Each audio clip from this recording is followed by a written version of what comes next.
আমি বাঁকুড়া বাস স্ট্যান্ডে নেমেছি। এখানে আমার হাজব্যান্ডের কিছু কাজ আছে অফিসের, যার জন্য ও কাজটা সেরে নেবে বলে এখানে নামলাম। নালে এখানে না নামলেও আমাদের চলতো, আমিও শর্ট রুট দিয়েও বেরিয়ে যেতাম। তো যাই হোক, এখানে নেমেছি। ও কিছু খাবার কিনতে গেছে। আর নেমে এখানে আপনাদের বলি, এই জায়গাগুলো আমার খুব, এখানকার মেয়ে আমি, কিন্তু সব জায়গা না চিনলেও কিছু কিছু জায়গার আমি নাম জানি। Machantala bus stand, station, Kathjhuridanga, Lalbazar, এইসব কিছু কিছু জায়গা। তো যাই হোক, আমার খুব মানে ভালো লাগে আমার বাঁকুড়াকে, কারণ আমার যতই হোক এখানে আমার নিজের বাড়ি, তাই আমার ভীষণ ভালো লাগে।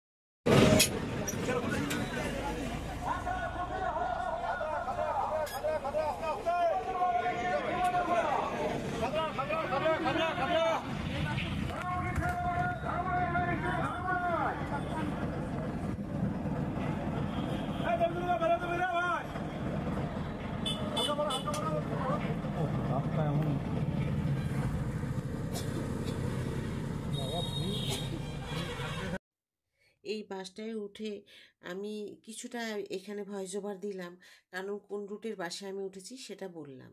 তবে হ্যাঁ, আমি যে যে কারণে ভিডিওটা করেছি সেটা সকলের সামনে আনতে চাই, এই কারণে যাতে রাস্তায় বেরিয়ে কেউ আমার মতো এভাবে বিপদে না পড়ে।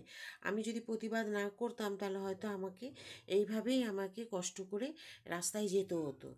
তো সেই কারণেই আমরা আপনাদেরকে অনুরোধ করব যাতে আপনি পুরো ভিডিওটা দেখেন।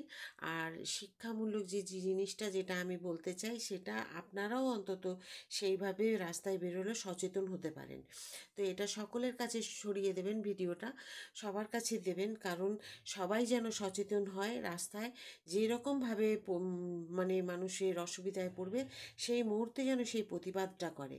এই কারণেই আমি বলতে চাই যে সবাইকে এই ভিডিওটা অন্তত সবাইকে শেয়ার করে দেবেন। তো অনেকখানি রাস্তায় আমি চলে এসেছি, কিন্তু বসে আছি আমি কোথায় আপনারা ঠিক বুঝতে পারছেন কি না জানি না। একদম ড্রাইভারের পিছনে কেবিনে, যেটা, সেখানে আমি সিট পেয়েছি। তো সেখান থেকে আমি বসে আছি। আর এই বসাটা নিয়ে যে আমার কি প্রবলেম, মানে কি অসুবিধায় পড়েছিলাম, সেটা আপনাদেরকে এই ভিডিওর মধ্যেই আমি সমস্ত কিছু জানিয়েছি। অবশ্যই যদি আমার ভিডিওটা দেখে আপনাদের ভালো লাগে, একটা লাইক করবেন। আর যদি মনে হয় যে না, আমার প্রতিবাদ করা অন্যায় হচ্ছে, সেটাও আমাকে জানাবেন যে না দিদি, এটা ঠিক হয়নি, বা যদি করে থাকি ভালো করেছি, সেটাও আমাকে নিশ্চয়ই কমেন্ট করে জানাবেন। তবে এটা কিন্তু আমার দিক থেকে আমার মনে হয় আমি খুব ভালো করেছি। তবুও আপনাদের কাছে আমার জানার খুব ইচ্ছে।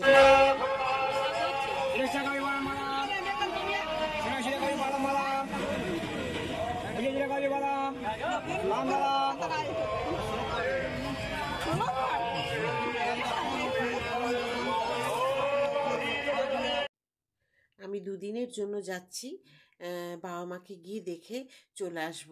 একটু চোখের দেখা দেখলেও ভালো লাগে। আর আমার বাবা মাকেও চেষ্টা করব আজকে আপনাদেরকে এখানে দেখাতে।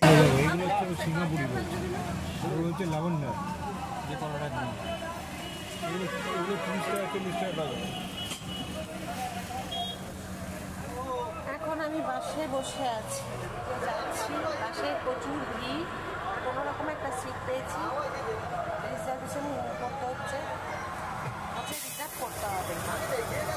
আমি যে জায়গাটায় যাবো, যারা দূরে যাবে তাদের জন্য তাদেরকে সিট দেবে। আমি যেখানে যাবো সেখানে থেকে সামনে, বেশি দূর নয়, তার জন্য সিট দেওয়া হবে না। তো 16 না, প্রায় 18 কিলোমিটার রাস্তা, 20 কিলোমিটার রাস্তা আমি যাবো, বলছে এটা দূর নয়, তার জন্য আমাকে সিট দেবে না। তো যেই আমি বাসের নাম্বারটা নিয়ে বলেছি সোশ্যাল মিডিয়ায় দিয়ে দেবো, এরকম আমাকে বললো ঠিক আছে, আপনাদেরকে একটা সিট দেওয়া হচ্ছে ড্রাইভারের পিছনে, কেবিনে দেওয়া হবে। আর যারা দূরে আছে, মানে যারা মুকুটমণিপুর যাবে, আরও খাতড়া, এইসব জায়গা যাবে, তাদের জন্য সিট আছে। আমি যখন বলেছি যে আমি বাসের নাম্বার নিয়ে সোশ্যাল মিডিয়ায় নিয়েছি, তখন আমাকে দিয়ে দিয়েছে। তো এইরকম যদি হয়ে থাকে, কেউ চুপ থাকবেন না, সঙ্গে সঙ্গে তার প্রতিবাদ করবেন। আজকাল আমরা সোশ্যাল মিডিয়ার সাথে সবাই যুক্ত, কোনোরকমভাবে অন্যায় আপনার কেউ করলে সেটাকে মেনে নেবেন না, কিচ্ছু বলতে হবে না, ঝগড়াঝাঁটি, অন্যায় কিচ্ছু করবেন না। চুপচাপ নিজের বাসের নাম্বার বা যে গাড়ির নাম্বার আছে তার কোনোরকম, যদি সেই যে বলছে কথা, তার কথাগুলো রেকর্ড করতে পারেন, তার ছবিটাকে তুলে দেশের সামনে, তারপর সোশ্যাল মিডিয়ায় দিই। কারণ এইভাবে যদি আমরা প্রতিবাদ না করি, চুপচাপ সহ্য করতে থাকি, তাহলে কিন্তু প্রতিটা মুহূর্তে প্রতিটা নিয়ত আমাদেরকে কিন্তু এভাবে সমাজের মধ্যে এইভাবে আমাদেরকে মানে টর্চার করার মতো, এটা বলে টর্চার করবে। তো সেই জন্য বলছি কেউ মুখ বুঝে সহ্য করবেন, যেভাবে পারবেন যার যেরকম ভাবে। আমি বলছি না মারামারি কাটাকাটি হানাহানি করুন, মুখে দিয়েই একটু ভদ্রভাবেও বলে কিন্তু প্রতিবাদ করা যায়, সেটা কিন্তু অবশ্যই করবেন, কেউ চুপচাপ থাকবেন না। তো আমি সেই প্রতিবাদটা করেছি বলেই আমি শিক্ষা পেলাম, যদি না আমি তাহলে হয়তো আমি শিক্ষা পেতাম না। যাই হোক, এটাই আপনাদেরকে বলার ছিল। আমি যাচ্ছি বাবা মায়ের সাথে দেখা করতে, তাই আমি বাসে আজকে ট্রেনে এলাম, ট্রেনে ছুটি দিলাম আপনাদেরকে। এখন বাসে উঠেছি, বাসে দেবো, তারপর দেখি একটুখানি মায়ের ব্যাংকের কাজগুলো আছে, যদি পারি সঙ্গে করে নেবো, করে টোরে নিয়ে তারপর কিন্তু আমি বাড়িতে যাবো। বাড়িতে গিয়ে বাবা মায়ের সাথে যখন আমি বাবা মা কিন্তু কেউ জানে না যে আমি আর যাচ্ছি, হঠাৎ করেই যাচ্ছি ওদেরকে মানে চমকে দেওয়ার জন্য। সঙ্গে থাকুন, যতটা পারবো আপনাদেরকে সাথে দেবো। আমি বাস থেকে নেমে আমাদের বাড়িতে যাওয়ার জন্য টোটোতে উঠে পড়েছি।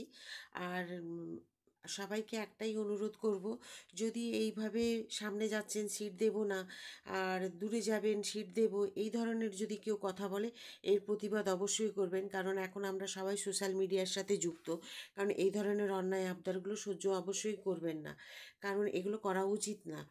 তো এগুলো করলে কিন্তু মানে অন্যায়কে সাপোর্ট করা। তো 20 থেকে 22 কিলোমিটার রাস্তাটা তো দূর তো বটেই, এর থেকেও যদি কম রাস্তা হয় আমি বলবো আপনারা কিন্তু তার প্রতিবাদ করবেন। আর কোনো বাস স্ট্যান্ডে বা কোনো জায়গাতে এই ধরনের কথা বললে সঙ্গে সঙ্গে তার ভিডিও করে বা তার ভয়েস রেকর্ড করে নিয়ে সোশ্যাল মিডিয়ায় ছেড়ে দিন, যাতে এই অন্যায়গুলো করতে না পারে। তো আমি নেমে পড়েছি, একটু রাত্রেবেলায় এসেছি, মাকে নিয়ে একটু কাজ ছিল বা, তো সেই কাজটা সেরে নিয়ে কিছু খাবার কেনাকাটা করে নিয়ে এখন বাড়িতে ফিরে যাব। বাড়িতে গিয়ে একটু বাবা মায়ের সাথে গল্প করব, একটু সময় কাটাবো, কারণ একটা দিন তো মাঝে থাকবো। তো সেই জন্য বাবা মায়ের সাথে গল্প করতে বসে গেছি।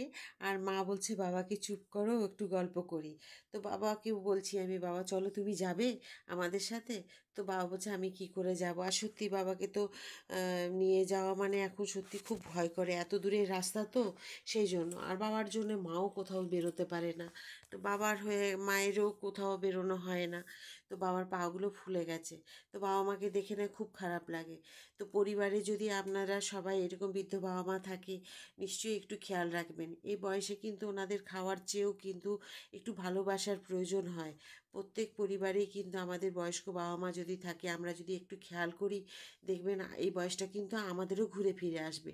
এটা আমাদের সকলকেই মনে রাখতে হবে যে এই বয়সটা কিন্তু সবার জীবনেই আছে।